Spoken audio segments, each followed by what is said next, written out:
We are live, the CUNY Graduate Center, Midtown Manhattan, with a very special guest, someone who uprooted himself from Princeton University, where he had taught economics for many, many years, because he wanted to change his focus. Well, let's tell the truth. He's admitted it. He also wanted to come back to New York City. He's a Brooklyn kid. But to put the focus, the spotlight on income inequality. Paul Krugman, Nobel Prize winner, New York Times columnist, thank you for inviting us here today to talk about this. It's great to be here at CUNY. Well, welcome. Welcome to the center of Manhattan and the center of the world. Well, you know, it's fascinating to me. You are a big deal coming to CUNY. You are, globally recognized. Your column is read by millions of people. But CUNY broadly has really seemed to me up the ante. And you may be the kind of like the focal point, but a lot is going on here now. Yeah, we're building we have the LIS Center, Luxembourg Income Study, which has had its New York office here for some time, and Janet Gornick, who you was just speaking with, running it. And now, it's building, and it's a great place to be doing this stuff. Actually, we had, not just a few months ago, we had Angus Deaton giving a big talk here. The Nobel Prize winner from yesterday. So, in fact, there we are. It's right in the middle of stuff, and it's a perfect place to be for right now if you're interested in inequality. But why come from Princeton? I mean, what about the leafy sort of environment of Princeton says, you know what, inequality, we're going to do that somewhere else? Well, a little of that. No, I think the main point was that I'm at a point in my life where your interests start to change a bit. I've been increasingly interested, not just in inequality, but all of these issues involving social policy. I've taught a course at Princeton for some years now called The Economics of the Welfare State, which I developed for the school, but really wanted to focus on that more at this point in my life. And here's a really good place to do it. And of course, it's also, the restaurants are better. Well, Paul, so what is your goal here? Do you want to break new ground in economic research, develop economic models that explain causes of income inequality, or is this more of a policy platform? Do you want to influence the legislation gets passed? What is your goal here at CUNY? For me, it's largely about trying to influence policy. I mean, I'm sometimes say that I'm not a real inequality researcher. I just play one on TV. I try to understand. I try to do some modeling, some research, and certainly to keep track of the research. But largely, I'm a consumer of the research that people like Branko Milanovic put out. But it became clear to me a few years ago when I was trying to say, what do I really want to be focusing on? What do I want to teach? That questions about policy, questions about health care, about retirement, Social Security, unemployment benefits, those were really where my interests were going. And this is a great place to be, to have somebody, among other things, hold my hand and say, okay, this is what the data really do say and this is what they don't. It's also, can you make the case that being in New York is also going to make you a little bit more of a target for the people that have been critics of your work and critics of your writing? Oh, well, it's all right. I have developed, if there's one thing I have developed over the past 15 years at the New York Times, it's a very thick skin for criticism. In fact, if I don't have anybody yelling at me, I worry. You get a lot of email? You get a lot of emails? Oh, I get. What's like the average number that you would get after a column that you write? Oh, it's interesting. I have He's a lot smiling, of it. By the way, a lot of it I never see because I have filters against the most obvious, things that people might say. So the obscenities don't actually make it into my inbox. Well, that's good. But as someone who studied economics years ago, what drew me into the field was policy. And when I got to a certain point, I realized, for me, it seemed like economics had become so mathematical and so model-driven that it didn't seem like the right place to go. I ended up being a journalist. Maybe that's the right fit. But it seems that you, too, at this point, are less interested in the models and more interested in the empirical, what's going on, and applying it. That's not really, not quite right. It's not how I would put it, because I do believe that you need models. There's no such thing as a raw fact, really. I mean, there are, but you need an interpretation. Everything has to be interpreted in the light of some picture of how the world works. But elaborate math is, I'm for it when it's appropriate, but often it's not. And lots more data is really important. That's, again, what Angus taught us, among others. And but just I was interested in policy. And if you ask, what do we argue about in politics? I mean, yes, we do argue about monetary policy. We do argue about macroeconomics. And God knows I've had plenty of workouts on that these past 7 or 8 years. But the core of it is still, what do we do about the fact that some people do better than others? What do we do about the fact that some people do worse? What are our policies for poverty, for health care? We're going to continue the conversation. We've got much more coming up with Nobel laureate Paul Krugman. We're coming to you from the CUNY Graduate Center in New York. This is Taking Stock.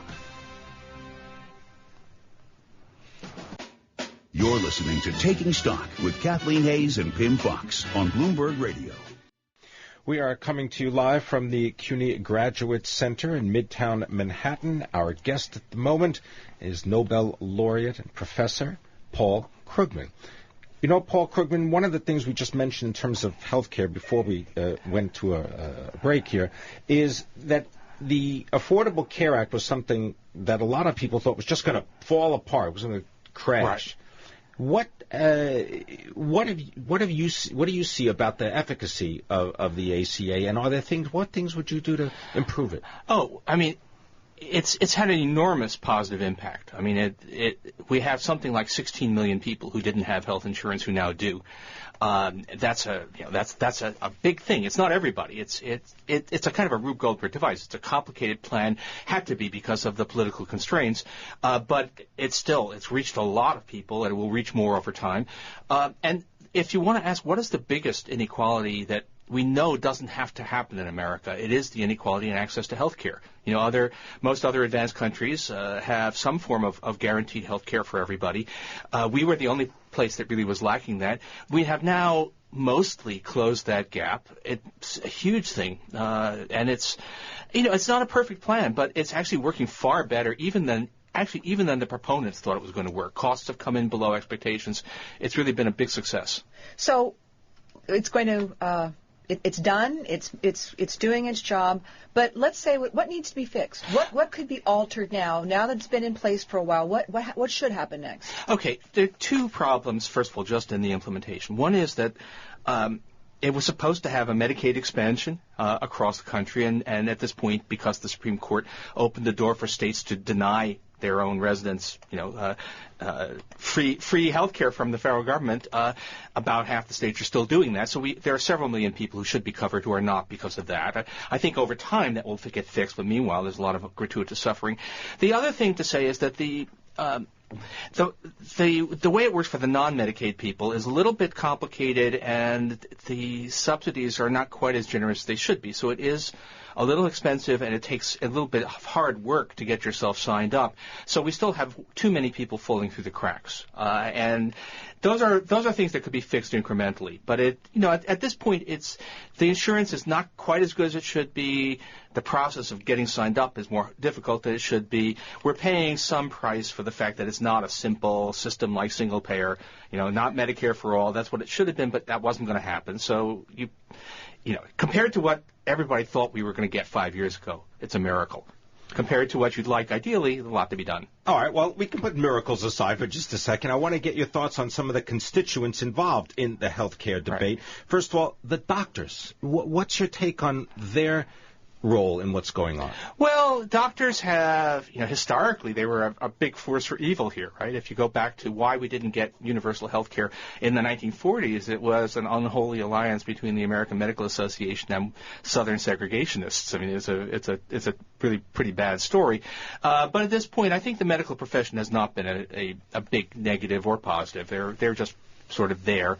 The insurance companies have been, there had to be an incremental reform, not a complete overhaul, partly because the insurance companies are a big existing constituency and you can't just say, we're going to cut them out. But is that something to change? Let's talk about the single-payer system, because it seems if anybody comes out a clear winner, it's health insurance companies. They have, more people sign up. They didn't have to give up anything, and they're still for-profit. A lot of people still wondering if that isn't something that needs to be addressed. Well, no, it's something that you might want to address, but it's not something that needs to be addressed. I mean, the big winners are the 16 million or whatever people who wouldn't have had health insurance who now do. I mean, I I know several people for whom this has been more or less literally a lifesaver. And I'm in a fairly rarefied social environment. You can just imagine what this is like nationally. So, no, the insurance companies got themselves protected, and they even make some extra money out of this. Should they have to compete across state lines? No. Or at least not as we stand now. Because right now, the trouble about competing, the insurance companies, you think, oh, well, they should be forced to compete. But what that really means is that the states will lose the ability to enforce higher standards. Competing across state lines is actually very much a net negative here. It would force everybody down to the lowest common denominator. So, no, that's not something you want to do. There's much increased competition. We should have more competition, but I think the insurance companies have not actually made out all that well here. They've done some, but it turns out that once you create a clear marketplace, there's more competition. Their profits are not as big as people thought they would be. Paul Krugman, we are going to continue this conversation. Pimm, I want to know I'm Kathleen Hayes, the Fed. What does he think about the Fed? What does he think about this expectation of raising rates sometime this year? I want to know if he'll invite me to maybe we could watch the debates with us tonight or listen to them on Bloomberg Radio. I wonder, we've got a lot of questions coming up for Paul Krugman. What a treat for us here at CUNY's Graduate Center. We're looking at income inequality and a whole lot more. Paul Krugman, our special guest on Bloomberg Radio. You're listening to Taking Stock with Pimm Fox and Kathleen Hayes on Bloomberg Radio. Live at the CUNY Graduate Center, Midtown Manhattan, we are very pleased to rejoin our conversation with Paul Krugman. Paul, of course, is now the distinguished professor of economics here at CUNY, having left Princeton to focus at this point in his career on income inequality. Let's talk about the Federal Reserve. Okay. You've written a lot about the Fed. I mean, we all have. I mean, it's been such a focal point, always is, but certainly in the great crisis, so much weight put on the Fed. Where the Fed is now seems to be caught between two things. Looking at a key rate on zero for so long, they're worried about keeping it there. Why not start normalizing an unemployment rate of 5.1%? All these things that would say, gee, what's wrong with a quarter-point rise in the Fed funds rate? Just take it off zero. What do you think, Paul? No, I think the way I like to say this is, suppose the Fed funds rate was 4 right now, not 0, and we had the other data that we have out there. So the unemployment rate looks low, but there's not a hint of inflationary pressures. We're actually below target. Would you be wanting to raise rates now? And actually, we kind of know the answer to that because if you look in the late 90s, we passed through a patch roughly like this. The unemployment rate was about where it is now, and the Fed did not raise rates, and that turned out to have been a good decision. The economy turned out to have a lot of room to go. Now, does the fact that it's 0 mean that the case for raising rates is stronger? No, it's the opposite. The case is way weaker because if you raise rates and it turns out to be a mistake, then you're in trouble because you've reduced inflation expectations and you're deeper in the hole. Whereas if you wait a little while, you can always raise rates later. So this idea that the fact that we're at 0 is a reason to move off it, independent of any other sign of trouble, independent of any inflation, is exactly the wrong way around. Fed Governor Brainerd today, very interesting, raised, and you wrote about this actually. She raised this point of, basically she's questioning the Phillips curve. Is there still that same relationship between low unemployment and rising inflation? Is there, Paul? Well, at some level, there has to be, but the question is, do we know where that curve sits? Do we know what its slope is? And the answer is no, we don't. So if you tell me, if I pushed if we managed to push unemployment down to 3%, would inflation accelerate? Yes. If unemployment falls to 4.5, will inflation accelerate? We don't know that. And no, Brainerd had a very nice. I mean, it was in many ways. It read a lot like Larry Summers' opinion pieces in the Financial Times, or for that matter, me on the blog. But she's making the point that hey, we don't know where we are. The risks are very asymmetric. And she also raises a very important point, which is that weakness in the rest of the world is transmitting itself to the U.S. economy, and there's a lot of tightening that has happened in effect, even though the Fed hasn't raised rates, which is a further reason to hold off. All right, I'm going to go from the Federal Reserve all the way down to the ground level to show my ignorance about paycheck to paycheck. Do most people that in all of your studies, do they live paycheck to paycheck, at least in the U.S.? No, most people don't. Most people have some savings. They have credit lines that are not exhausted. Some people are. I mean, there are some people who are liquidity constrained, to put it in the jargon, who really are living paycheck to paycheck. And there are a lot of people who are strapped financially, which is not quite the same thing.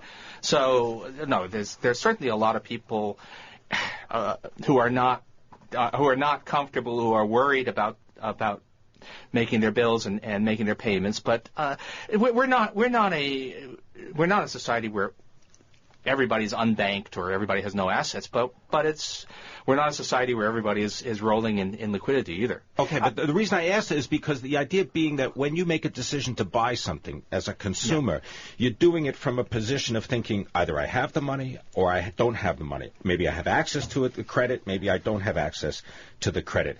So with people who are, let's say, marginal consumers, they're not getting any interest on their CDs. They're not getting any interest by investing in something that they believe to be stable. Why would they then go out and spend the money? Hey, look, I mean, somebody who's living paycheck to paycheck does not have a lot of money in CDs. Correct. By definition, right? It's not the whole thing about people not earning interest on their deposits, and that's a big thing. I mean, there are some people like that, but really very few. If you actually ask how much does interest on deposits, interest income, how big a factor of that is that in the incomes of ordinary Americans? And there's a very small number of people for whom that's important, much, much more important that they have jobs. And if you're worried at all that an interest rate increase might reduce employment, that should trump. Can we use that word anymore? Anyway, that is overwhelmingly more important than the question of what it's going to do to CDs. Well, do you think U.S. inflation is ever going to get to the Fed's 2% target? And I mean that kind of seriously. There's been big changes, globalization, competition with China, strong dollar. There's so much fighting inflation right now. Are we ever going to get there? Well, that's a concern. I mean, we worry it for all of us now. I mean, Japan turns out to have been a dress rehearsal for the rest of the world, right? And the Japanification now is much further along in Europe than it is here, where, the question is, can they ever get core inflation back up to 1%, let alone 2%? But I think let's put it this way, there's a significant reason to believe that we have a long-term problem of not enough spending, even in the U.S., that we're a weak economy and inflation is, and, the thing is, a persistently weak economy is actually an economy where you wish that inflation was higher, not lower. But we're not managing to get there, and I don't know. I see no sign that we're making progress back up to 2%. Does keeping the key rate at 0 so long reduce expectations that inflation will rise? Does it defeat the whole purpose of what you're trying to do with quantitative easing and low rates? I don't think so. I mean, there are some people who make that argument, but I think it's a fantasy. The idea that people who are making actual decisions about pricing, people who are making actual decisions about spending, are having elaborate monologues with themselves where they think about the Fed and what does its low interest rate policy mean and how should that... That's just not happening. You don't think investors think about that, or people run big businesses? Investors, but they're not the people who set prices. We're not talking, it may be doing things in the bond market, but the question is what is it doing to corporations and workers? We're going to continue the conversation with Professor Paul Krugman, Nobel laureate, author, blogger, columnist. He does it all. Yeah. All right. You're listening to Taking Stock on Bloomberg. I'm Pimm Fox, my co-host Kathleen Hayes.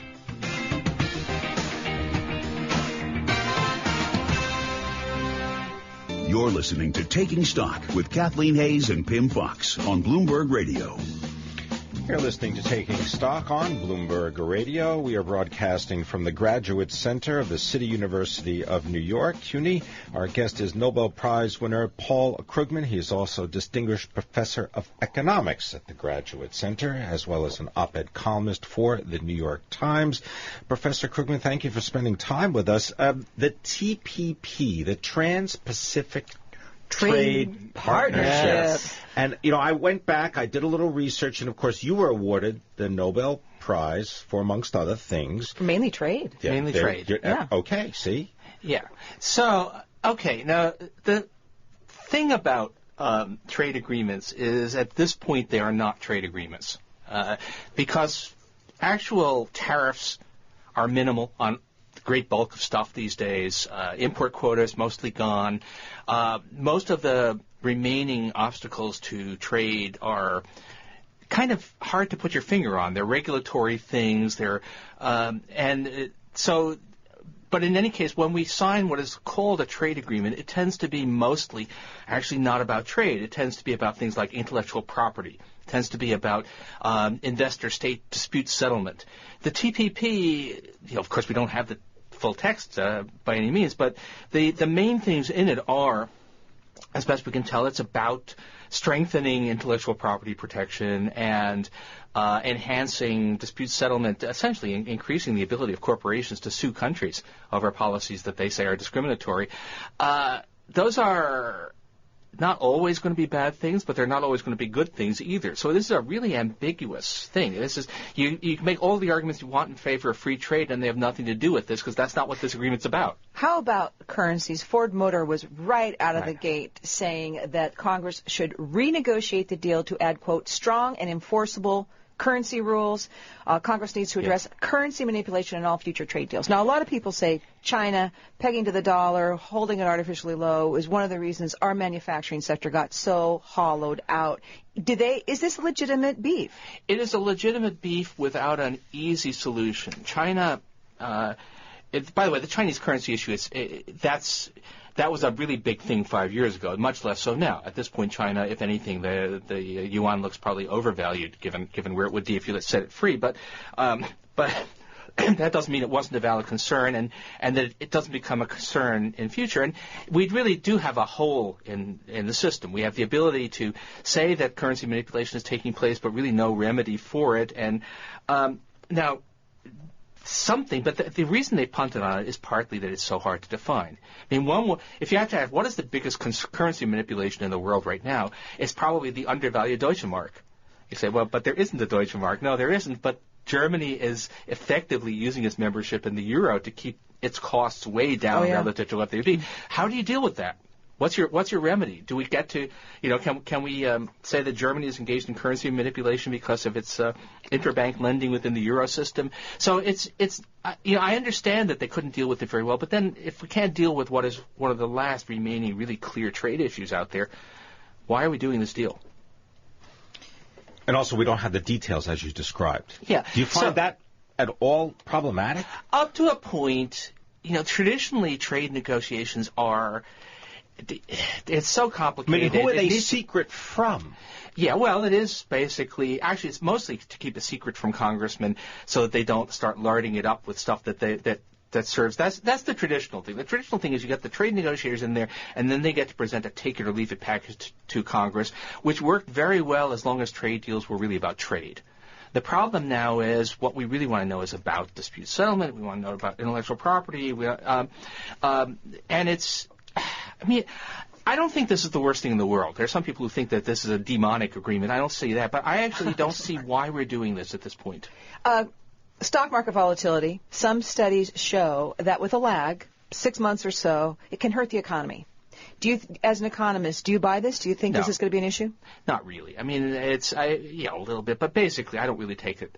The stock market has a lot less to do with reality than people imagine, both ways. The stocks don't necessarily reflect what's going to happen to the economy, and they don't have that much effect on the economy. Got to ask the question: how many corporate real investment decisions about whether to invest in a new technology or decisions about whether to build a new plant or build office building or anything is really affected by fluctuations in the stock market? And the answer is not a whole lot, not zero, but it's just this.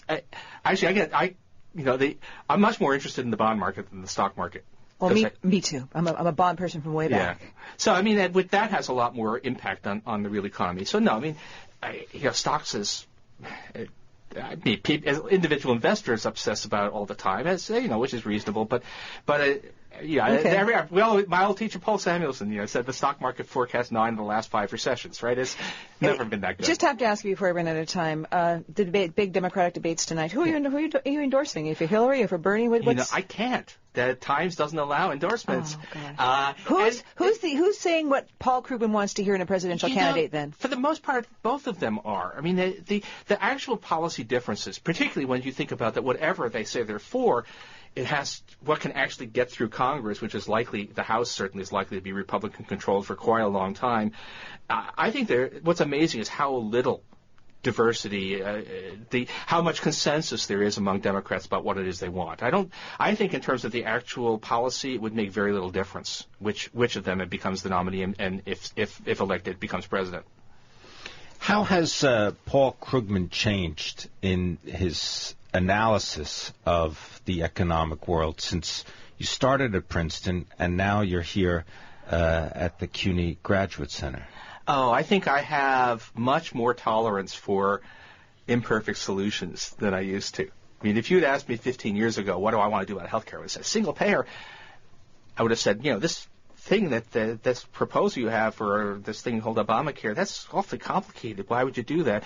Now that I'm pretty well aware of the way the world of politics, I'm willing to take something that's pretty good, no matter how imperfect. Well, let's say a Democrat does get elected and is in the White House. Would Paul Krugman accept a position as a Secretary of Labor, as a possible Federal Reserve governor? Would you be interested in doing that at this point in your career? It would be hard to see why that would make sense for anybody. I mean, why it would make sense for them to have me, and why, the New York Times is not an official institution, but it's a pretty important place, and I think I, in many ways, have a better platform where I am than almost anything anybody would want to offer me in government. You get to do whatever you want. Well, there is that, too. There is not having to go into meetings. Very important question. Are you a Mets fan? Here they are, another really important game, but, I mean, are you? No, I have to say it's too bad. I really never did get into sports in general. Well, at a time like this, though, there's a lot of dilettant fans, though, well, right? I mean, a big deal for the Mets, New York team. You're a New York guy. I guess so. I have to be, right? After all, we know from Massachusetts that if you don't pay attention to baseball, you can lose an election. So there must be some penalty for not being a Mets fan right now. So I'm a Mets fan, sure. He declared. All right, we made news. Paul Krugman declares for the Mets. I'm taking stock. 10 seconds. Important book that people should read right now. Oh, you should read Ben Bernanke. Yeah, for sure, read Ben Bernanke. All right. All right. Well, Paul, we'll talk about the book next time we see you. And I hope it's soon. Paul Krugman, thank you so very much. Joining us here on Taking Stock at the CUNY Graduate Center in Midtown Manhattan. Kathleen Hayes, Pimm, Taking Stock on Bloomberg Radio.